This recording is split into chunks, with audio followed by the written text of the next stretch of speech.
Welcome back to the Millionaire Real Estate Agent Blueprint with Nathan Najib.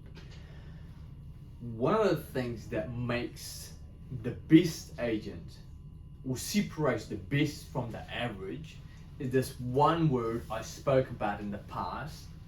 I spoke about it last week. I actually posted about this, called commitment. And commitment is like this. So I put up a quote that every big shot was just a little shot who kept on shooting, right? Every big shot was just a little shot who just kept on shooting, right? In other words, who was committed to become the best, right? And there's a difference between being committed and being interested. Like when you're interested, what happens is, when you're just interested in whatever you do, is when things get harder, as it does, if it's sales, if it's partnership, if it's being a mother, if it's being an athlete, whatever you do, there's going to be challenges, right? And if you are just interested, then you'll give up.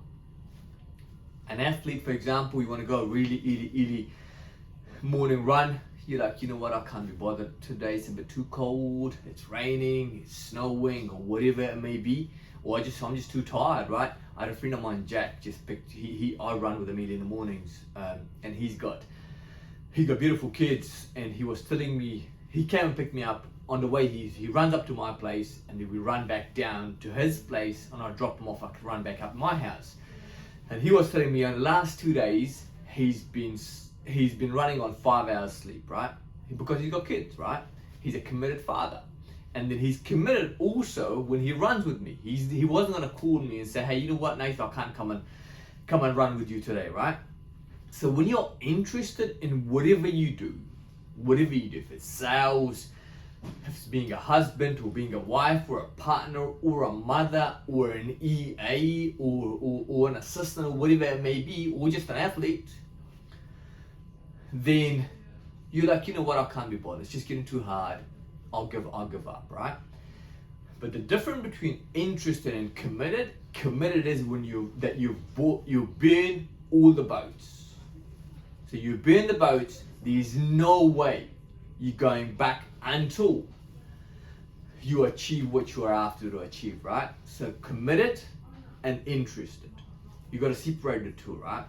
And then when you're committed, it's just a matter of time for you to become world class. Now, keep the word that I know. If it's my heroes, if it's my friends, if it's people that I know and I like what they do and how they do things. If I see any of them, if I double click on how their life look like from my mentor John McGrath, if I look at him, he sent me a text the other day. He's got an agent of his coming to Queenstown. He was saying, Nate, do you know anybody in Queenstown that I can connect one of my agents with? Like, he doesn't need to do that. But he's committed. He's committed of being world class. So he was saying that if I can connect one of my agents who's down there with somebody who's going to be world class as well, then they can learn things, right? But John doesn't need to do that. But he's committed.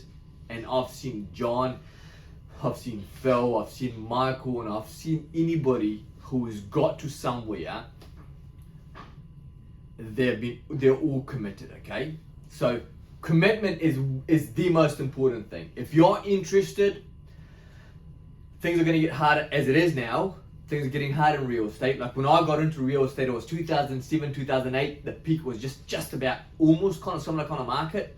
We're going downhill, and then this office, there was 3 offices for this company I was working for. There was like 100 of agents, 124 I think it was, or however many it was. I can't remember exactly how many, but probably about 80% of them, or 75, 80% of them had left by the time 2010 came back. And the only ones that stayed behind were the ones that were committed. And the ones that were committed, I became the number 1 agent there, which I'm quite proud of, right? I stayed there and I worked at it and I worked at it and I worked at it, right? If it is Michael Jordan in basketball, I'm sure there's many people who was playing basketball when Michael was playing basketball, but look at Michael Jordan. Nobody else knows who the other people were, right? But Michael Jordan, everyone remembers, right? World class. if it's Muhammad Ali in boxing, if Leonardo da Vinci in painting, if it is Beethoven in music, and if it is Longfellow in poetry, they were all committed. Unless they made it where they were not going to give up, right? And then, like, another example for me would be like, for my boxing, in my boxing career, I used to box for Canterbury, I represented New Zealand as well. I was a good fighter, but I wasn't committed, like not as committed. Could I become a world champion? I think I could, but I wasn't committed. When my friend used to come to me and say, hey, like, this Saturday we're going to go out, I would say I would skip the training next day, right? Or I'll go to training hangover, right? And we'd be like, well, if you want to be world class, you couldn't do that. If I wanted to be world champion as bad as I wanted to, I was interested, I wasn't committed, right? So I didn't make it as Golden Glove champion. I made it represented New Zealand a few times in a few places. But the reason I didn't become world champion, even though I wanted it, it wasn't because I wasn't good enough, because I think I was pretty good. But I wasn't committed. So looking back now, 15 years later, I'm like, you know what? I just wonder what I would have done if I gave it 100%, and if I was just like committed, like gave it everything, right? So one of the things that why people become resentful is because they didn't follow up with their dream. They wanted to do something and they're like, oh, nah, somebody else told them, like, now you should do this. And then they gave up on their dreams, right? Have you seen an old man who's like resentful? So for me, boxing didn't work out, and thankfully real estate we are fall into. Like, I love what I do now, right? And I gave it 110%. Like I'm committed in this thing, right? And I was chatting with somebody yesterday who was doing an interview with Cam yesterday, and he was asking, like, what makes you successful? I'm like, you know what? I'm up at 3:30 in the morning. By the time people get to work, I've done 5 hours of work, and I'm not talking about paperwork, because I don't do paperwork that time. 5 hours of work on me. So I'm bulletproof when I come to work. So what is commitment? A commitment works like this to you, okay? And when you commit yourself to something, whatever you do, if it's like world-class salesperson, if you're going to be a best salesperson, if you're going to be a best operator, or an amazing leader, or being a brilliant mother, or whatever it may be, there's going to be always consequences and rewards, okay? And consequences will be like, when I got into sales, when I started being committed and doing what I'm doing, right? I had friends of mine used to say, why don't you come out on Saturday? Why are you so boring? You've changed, Nathan. Like, why don't you come along with us? Like, you used to come with us all the time. You used to come and drink and smoke and all sorts of stuff. Like, what? You've changed, right? So the consequences are you got to cut those friends out. And that's what I did. They didn't cut him all cold, but I started telling him, like, you know what? I've got open arms on Saturday. Or I can't go out and be hangover for the next 2 days, so ahead, right? I just couldn't do that. So because I said I'm committed. Consequences. You lose some friends. Your family may say, hey, my family used to say, like, no, don't be a salesperson. Salespeople are bad people. I'm like, no, I don't want to be a bad salesperson. I want to be a great salesperson. But they used to tell me, like, why salespeople go to university and get a degree? It's like I did. Right? With all good intention. My father is a very educated man. He wanted me to get educated, like he was educated, right? So I said no. Consequences were like my family, like they were kind of like okay, you're not one of us, kind of thing, right? Now I love the family now. Like I'm closer than ever, right, with my family. But at that time, there was a bit of a resentment. Like they didn't like what I was doing, right? Sales, no, you shouldn't do sales. You should go and get a degree at university and work, become a civil engineer or a doctor or whatever. That's how they think, right? So your family may not, maybe you might lose some of your family members for a little while until you get things right? There's gonna be critics, always. Like people say, like, no, he's this guy here, he's not gonna make it.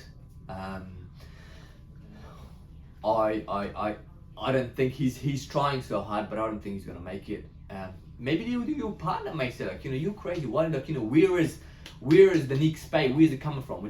Because when you're in sales, that doesn't happen. You don't get paid. It's not a until you build your business. You know, first year I only made $6,000. So it's not a consistent income. So your partner, if you're married and if you got kids, you're like, you know what? What's happening? Like, you know, they will say, like, you know, go and get yourself a 9 to 5 job, right? But if you got a dream, you want to do well, you got to be committed, right? And then the society, right? Society will tell you, like, you know, you should go and get married, like, at 28 you got to have a kid. If you're a woman, like most people, like, you know, say, like, you got to have a kid, like, you know, that's the society tells us, like, that's the right thing to do, right? Their way to do things. But you know what? It's not what you like to do. If you don't like to do it, then that's cool. Forget about it. These are the consequences, right? And then the 10,000 Malcolm Gladwell speaks about, the 10,000 intentional or deliberate learning, right? Meaning that if you want to become the best in the world, do you think Michael Jordan just turned up in court after a couple of time sessions and became the world best, the GOAT, the greatest of all time? No, he practiced. While everybody was going out, he was probably practicing. While he was, his people are training, he was shooting, like, what was it, like, he was taking 1,000 shots or whatever a day it was, or before practice, something along those lines. So those crazy things, like, you know, the deliberate practice or deliberate learning, actually learning and practicing, and then working on it, seeing how it was, and then start it again and trying it again, and recording yourself and listening to yourself. Just like when I do when I wake up at 3:30 in the morning, right? For an hour I study. That's what I do. I'll study my in my industry. Like, I double click on what's happening in my industry. I want to study that for an hour. I study a book on leadership for an hour, right?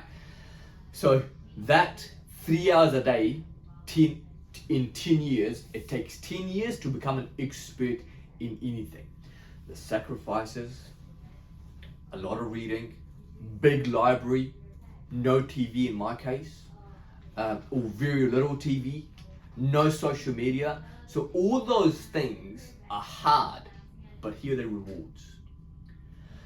After 10 years, you can look back and you say, yes, I lived the life that I want to live, because 10 years is going to go anyways, right? 10 years go past, regardless of you do something about it, if you don't do anything about it. So the 10 years is going to go. It's all the winning that you're going to have after 10 years of deliberate practice. It's that being world class, and being world class demands respect, right? People respect you. They say, okay, wow, now it's like, you know, 10 years later, 20 years later, 15 years later, Johnny's like, you know, ooh, look at him now, right? What kind of car you drive? Now all of a sudden, they didn't see even the wind last 10 years, right? They see what they see outside. Like, they don't know how much work it's gone inside, like the last 10 years, right? And then obviously the financial success, that's the byproduct, right? And so what you need to do if you want to do well in life, in business, in anything, right? You have to give it 20 years of your life. And you've got to be, commitment is not easy. Mastery takes practice. It takes patience, because it doesn't happen overnight. It takes like hard work. It's a very difficult obsession, which is not for everybody. But if you do that, if you do what this thing called commitment, that will be the best thing you ever do, because anything and everything that you like, it can come true. It could be, as I said, it could be anywhere in life. If it's in being the best salesperson, being the best mother, being the best husband, being the best athlete, it takes time, but you must commit to it. I usually go and ask somebody, like, you know, who's married for 62 years, what is the secret? And Elaine and Rich would say, like, you know, we've always patient with each other, right? And when things got hard, we didn't just say, okay, bugger it. We're just gonna move on, and then you go your way and I'll go my way. No, we were committed, right? Same thing in business, same thing in support. So my friend, commitment is the best thing one can do. Hope that's been of service to you. Salute to you. Subscribe to our channel below and go back and watch some of our videos. We'll put up my morning routine video if we haven't already put it up. If you can, we'll put that up for you to watch. That is what I do when I wake up first thing for 5 hours before I get to work. And my friends, commitment is the best thing you can do. Thank you and have a great day.